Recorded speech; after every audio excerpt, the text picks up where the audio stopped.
Soul of Soul. would cry over that. No, listen to me.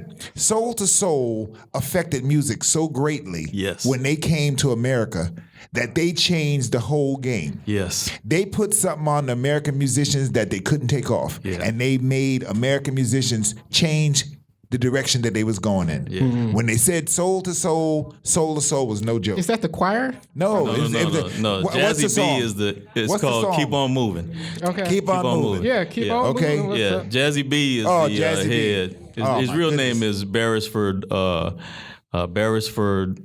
Oh, I forget his last name now. Well, since you brought that show to town, I just want to say thank you because it was like, Oh, the man. ooh-wee. See, what people don't know about Soul to Soul is what they call a collective. It was a collective. Oh, okay. So they are a culture in London. Oh, yes. Okay. And in London, you had black people whose family originated from the Caribbean, who was brought to London to work as nannies for the kids and housekeepers. You got it. And over the years, those people's children became British citizens and they formed their own collectives. So it was a subculture in London, and they had fashion shows, they had clothing stores, they had restaurants, they had art galleries, they had nightclubs. And they brought that and whole... Jazzy was an everything underground they did. DJ. Yes, they brought... So they brought all of that Everything was to there. that energy to the stage, and that was Soul to Soul show. Oh, it was crazy. It was very unique and very different. I And not will only never did they forget this. influence music here in the United States, they changed the game worldwide. Yes. I can see Goss weeping over the passing of that. They were amazing. That was like... Goss. No, he's but such I a mean, like fashion- I'm saying, a fashion it was person. the fashion thing, but they also had this amazing art show. Yeah. And then like the band, like on cue, this painting would drop out the sky and it'd be a new painting. And I was like, wait a minute, y'all. He lost his freaking mind.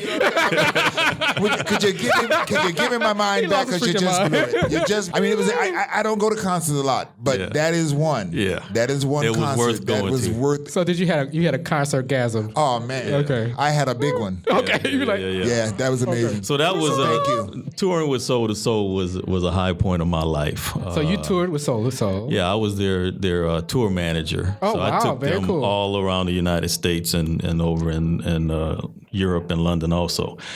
So transitioning on. Yeah. How did you How do you go from my music to God. politics? Let me break it down. Break it down.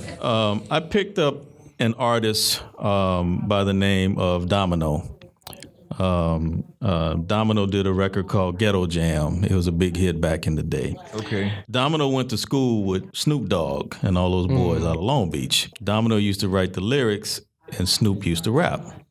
Okay. Well, they broke off. Domino wound up going off into his own little thing. I discovered him at a talent show. Kid was amazing. He could sing better than he could rap, but because rap was a thing, that's what he got That's into. what he fell for. So I picked him up as an artist, and we started doing some things. He got a record deal through a sub-label under Russell Simmons and those guys. All of a sudden, out of nowhere, our dear friend, Mr. Suge Knight, starts showing up at Domino's shows. Oh Lord. This is just Now, what we you know- said. Oh Lord. Yeah. How we know. notorious that brother is. Well, Yes. I had a first-hand encounter with him. He approached me one day and he said, "Hey man, I kind of like your artist." I said, "Yeah, I like him too." Give him to me. He said, "I want to add him to my stable." I said, "Well, it's not going to happen. Yeah. This is a big dude." Yeah. But I'm not no punk. Okay. I just let him know. I said, wanna "Dude, let this is you my know." artist. There's plenty guys out here. Go get somebody else." Well, that went along fine for a while, but then rap music began to be the thing. And it changed the game music-wise. Turned So the gangsta. business that I was in, So you saw had that to, transition Oh yeah, you had to from either gangster to gangster rap to all Oh that. yeah, and it was cool until people like Suge Knight got into the game. My encounter with Suge was one thing, and then in order to stay in the game, you had to go to these crazy parties that these guys were doing. Yeah. Because if you're going to handle their finances, they want you to be part of what they're doing. They want to be. Yeah. You got to be one of their boys. And I went to some pretty outrageous parties, and this lady sitting right over here, came to me one night and said, "Babe, you got to do something else." Okay. Because this ain't gonna work. Because this ain't happening. This ain't gonna work. You came home dressed in a toga. Well, think of it like this. Like, baby, you got to do something else. Think of it like this. I'm running a nightclub with my boy Roland Wirt. So that's the Golden Tail. So Wednesday through Saturday, I'm at the Golden Tail. While I'm working at Moultrie's, handling these entertainers. At night, Wednesday through Saturday, we running a nightclub, which had lines wrapped around the block of women trying to get in. Mm-hmm. And then I'm dealing with these rappers and crazy people like Suge Knight and these parties and stuff. So I'm not coming home until like 2, 3 in the morning on a regular. Every morning. And even though the money was outrageous, my wife was like, wait a minute. Quality of life. What you doing? Mm-hmm. And we started having babies. And through the grace of God, I had girls. So it was time for a lifetime change. You had to change that. Lifestyle change. Yep. Yeah, with girls. One thing led to another, and there's some other things that were involved there, but I decided that it was time for me to get out of the music industry and get into something else. So searching my soul, trying to figure out what is it I wanted to do. That'd be a hard one. One thing that I love doing more than anything else is playing golf. And I was really good at it, always started off terrible at it, but I figured out how to play this game and I became rather good at it. A cousin of mine introduced me to a brand new golf course not near from where I was living in the Inland Empire. Oh. And they were looking for people to come and work. San Bernardino? Or? No, this was in, we lived in Phillips Rialto Ranch, which was Pomona Diamond Bar. Yeah. And this golf course was in Rancho Cucamonga. Oh, yeah. Rancho Cucamonga. Yeah. I like that name. Rancho, where you from? Rancho Cucamonga. I know, that's deep, huh? So I took a job there as a ranger. A ranger on the golf course is a guy who rides around the course and makes sure everybody stays on time. Now, rangers don't make no kind of money. You just get to play golf for free. But it was my door in. It was my foot in. So because black people don't usually get in golf club. That's another story. So I did that, and the monies I had started to run out, and my wife was looking at me like, "What now you gotta do something else. What are you doing?" Okay, go back to the Golden Tail because I was adamant about this. I took a job selling shoes at Nordstrom's, ladies' shoes at Nordstrom's. Hey. Oh wow, that's a big pay cut. And then I took a job at the Hilton as a bellboy. So between shoes at Nordstrom's, bellboy at Hilton, and working at the golf course, I was just making enough money to make ends meet. But that's a far way from the Golden Tail. Huge. Yeah, huge. that's a major step. So transition. The managers of the golf course came to me one day and said, "Edwin, we need an assistant manager, and we like the way you do things. Would you consider the job?" So it was a little bit of an increase in pay and a little more status. So I took the job. It allowed me to get rid of the job at Nordstrom's. Yeah, no more women's shoes. But I still worked at the Hilton, and then a opportunity came to manage a golf course here in Sacramento. Right, Wild Hawk down in Elk Grove. Yeah, the golf course had been open maybe a year, and it hadn't done well. And the facility was not well managed or taken care of, so no one wanted the job. Now, being a black man and working in golf, it was like you take whatever you can get. Yeah. Because, it's the good old boys club. Yeah, good old boy. I didn't realize at the time that I was the first black manager of a golf course in the state of California. Wow. This is real. I didn't realize that. This is real. I was just doing my thing. This is real. Yeah. And so I told him I'll take the Sacramento job. I came to Sacramento. And when I got off the plane, coming from L.A., I got off the plane and I was like, where the hell am I? Lord. What the hell is this? Like, Lord, hopefully you know what you're doing. Cause you sure is funny, Lord. He said, Lord. You sure telling jokes. But I got to tell you, the Holy Spirit touched me and he said, don't be concerned. This is where you need to be. Everything's going to be all right. Yeah. He said, I'm going to take you to the land of milk and honey. And I'm saying, okay, Father, I'm with you. Let's go do this. I show up, I walk into the clubhouse, and there's a lot of old white guys. working at the golf course. Oh Lord! So, I didn't tell them who I was. They were like, "Are you lost?" I just came in and I'm kind of surveying everything. This sounds like a Brubaker moment. You remember the movie Brubaker? I'm kind of surveying everything, and then one of the guys came up to me and he said, "Can I help you?" I said, "Yeah, you can help me." I said, "Where is so-and-so?" And he said, "Oh, he's over here in the manager's office." I said, "Can you introduce me to him?" He said, "Well, what do you need him for?" Okay. And I said, "Well, I just need to talk to him." So he pointed him out to me. I went over and introduced myself. And when I introduced myself, he looked and he's like, "Oh, you're the new manager." My boss. And I said, "Yeah, I'm the new manager." And I said, looking forward to the opportunity. And I asked him if he would gather all the employees and have them come into the restaurant area so I can introduce myself. That would have, ooh-wee. And man, I don't know what they were saying. But I could only imagine. But when they all got in there, I could hear this buzz. And then when I walked into the room and introduced myself, this hush came over the room. And that's when reality hit me. It was like Black Jesus. That this is not going to be what I thought it was going to be. Yeah. I was there for 2.5 years. I took that golf course from being one of the worst golf courses in Sacramento to being one of the best golf courses. I more than doubled their income level. I brought customer service to that golf course in a way that they never understood customer service before. So now, those people that were there when you first landed, what was the response to you after you had been there for a while and they started seeing things change? Some of them became really good friends. Mm-hmm. Some of them just left. Yeah. Did not say they were going to leave. They just left. Because Sacramento can be conservative. Yes. Conservative. And then I brought some people in and gave them their first jobs in golf, and some of them wound up turning on me without me knowing about it. Wow. But after 2.5 years, the contract that the company I worked for had to manage that golf course, they didn't renew because they wanted to get rid of me. Wow. Now, while I was there, I did some things. I met quite a few legislators.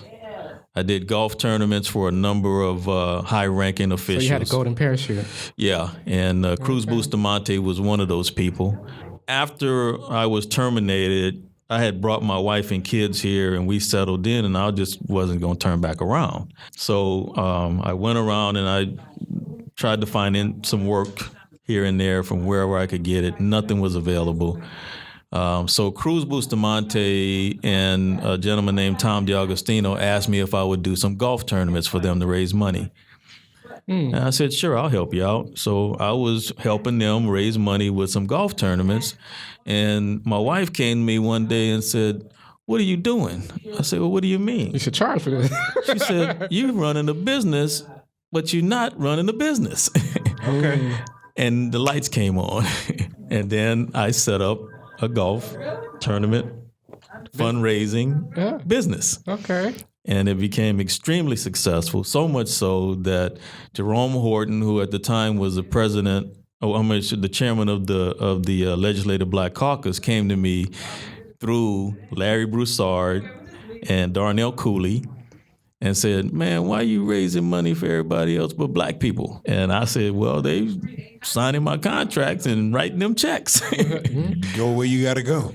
So he said, I want to hire you to put an event together for the Legislative Black Caucus. It's going to be our annual major fundraiser, and I need you to be the one to make it happen. And I went down, I got together with Darnell Cooley and Larry Broussard. We went down to Santa Barbara, which is some of the best golf courses in the world.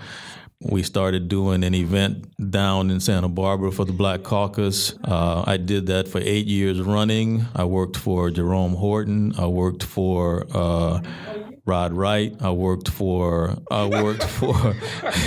Mervyn Dimely, who was my political mentor. I worked for Kevin Murray. I worked for, you name it. It was the who's who of black legislators at the time. Yeah. And I ran events for them.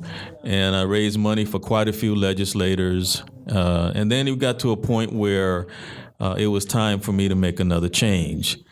And because the fundraising and event planning business was doing well, I decided to turn this over to my wife, Glenda. And Glenda was on your show Yeah, last month. and she explained to you what she did and how she did it. Well, she took this thing to another level. She totally took the event planning to another place. She did it in a way that I could have never dreamed of. And I transitioned into a political consultant doing the advocacy work that I do now. And that's how I got into politics. But Merv Dimely taught me the game. Merv used to take me to dinner at least once a month, sometimes twice a month, to his little hidden gems of restaurants that he likes to go to. And we would sit down and I'd pick his brain. Okay. So do you like Game of Thrones? Love Game of Thrones. One of my favorite shows. I knew you would. So what you're saying is, what I'm getting from what you're saying is, you have been mentored by some of the best people. Absolutely. So what I'm saying when I say that, I'm saying to the Black Talk listening audience, is if you have yourself in a position where you could take a young person under your wing and kind of guide them along the way, I think it's time for us to start guiding our people. Without a doubt. Anything's possible. Look, knowledge is power, right? Knowledge is power. The best way to get knowledge is to read. That's why I love what Mama Rose is doing here with Underground Books. Some of the books on these shelves, man, there's some pretty amazing stuff. So how much do you read? How much do you? I'm reading every day. Okay. I'm one of those kind of people. Big reader? I eat books up, but I'm the type that I'll get in a book and I'll be there for a while. Because I'm not reading fiction. Yeah, you're highlighting stuff. Yeah, I'm reading history. I'm reading books from people that are teaching. I'm reading, where we come from, right? Black people need to understand what Kemet is. They need to understand Egypt. They need to understand the fact that there's some very specific principles in life that work no matter what. Yes. Doesn't matter what color skin you are. It doesn't matter what religion you are. These are principles in life that work. Say it. And once you learn these things, you can do and have anything and everything. And go anywhere you want. The most important thing that you must understand is, first and foremost, we are not only physical beings, but we are spiritual beings. Once again. When your physical man dies off, your spirit man continues. People say, I want to live forever. I don't want to ever die. Well, you don't die. It keeps it going. You just transition into your spirit man. Your spirit man never dies. It continues. So to me, the most important thing for you to do is understand who you are, who God is, who you are in God, and who God is in you. I would love to break those things down, but we just don't have the time. But hey, just the thought. Say it. There's more to us than this physical thing. I mean, right now we're transitioning. If there was not more to us, we would not have survived coming through all we've come through. Come on, man. You know what I'm saying? So there's something to it. You're just not here. And you can't take it for granted. And we're being put in a position to just kind of shrug it off. Well, you're just here. The other thing that people must understand is everybody is their own individual, right? And everybody has their own personal truth. That personal truth is who you really are, why you're really here. It's not something that somebody had told you are, or what someone is trying to guide you to be. It's who you really are. And once you get deep inside of yourself and you allow your spirit man to speak to you, he will show you who you are and what your purpose is. Once you figure that out, you'll wake up in the morning, can't wait to get to your purpose. Yeah. You hungry for it. The purpose now transcends to being what you thought was a job. That's right. And all of a sudden, that desire, that want for that purpose, it encompasses you, and you find a way to make that thing happen. So what has your spirit man told you what your purpose is? Part of it is what I'm doing right now. Is legislation? Nope. Spreading the word. Speaking. Saying what it is. God has allowed me to gain a lot of experience and knowledge, and he didn't allow me to have this just for me to have. He allowed me to gather these things so that I can pass it on. Okay. So the next phase of my life is going to be public speaking.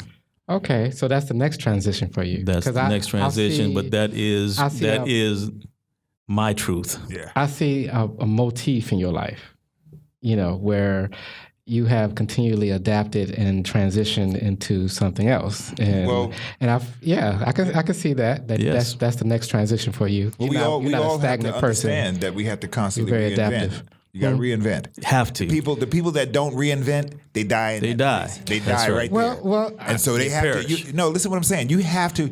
Okay. Unless your spirit man said that you're not a very adaptive person. No. Listen. Seriously. I know from my own experience. I came from Jersey. I moved from Jersey. The whole spiritual thing that happened for me in New Jersey was completely different when I got to California. Right. So I had to be able to learn to get myself in a position where I can adapt in California, because I'm like a fish out of water when I'm here. Okay, when I go to Jersey, people see me when I come back to California, they say, you must have been to Jersey. Because I went back and dove into the water that I'm used to. But when I come to a place like California, I have to position myself. I have to ground myself. Everything changes. Yes. Because I'm a different being in California. Okay? The things that I wanted to be when I got to California changed when I got here. Right. I left New Jersey as an entertainer. I was a singer. I came here, I was going to be a star. I was going to be a singer the whole 9 yards. But the universe out here wasn't going to let that happen. When I moved to Sacramento, I didn't come to Sacramento to be an artist. I really didn't. Right. You was a singer. Out of boredom, right. I went inside myself and found out what I needed to be doing in Sacramento. Yes. And so that was, I needed to be a creative person. Found your truth. Sure. I didn't know I was going to be a professor at American River College, but that all came about by being in a place where I can get close enough to myself, inside myself, to ask myself, who the hell are you now? Yeah. Okay. Yeah. So if you are in touch and you awaken and you have been awakened, a lot of the things that go on don't affect you. Because all you can see and think about is going forward. You don't get stuck. You move forward because you've removed yourself from all that stuff. Yeah. And it may sound like it's light and it may sound like it's crazy, but those that have done it can sit back and say, I get it. Oh yeah. And you don't allow other people to dictate who you are, what right. you can or can't do, because you know your truth. That's right. I didn't never know who I was. I got to meet Jerry Simpson when I moved to California. Amen, brother. Okay? When I lived in New Jersey, I was Jerry Simpson in the eyes of other people. Oh, that's Jerry. He's this. That's Jerry. When I came to California, I didn't know nobody. You became Goss. So I became Goss. And so I got people in California and New Jersey asking, when did you become this person? And in reality, I've always been that person. Yeah. I just didn't have a chance to bring them out. Well, I would like to. This been very introspective. And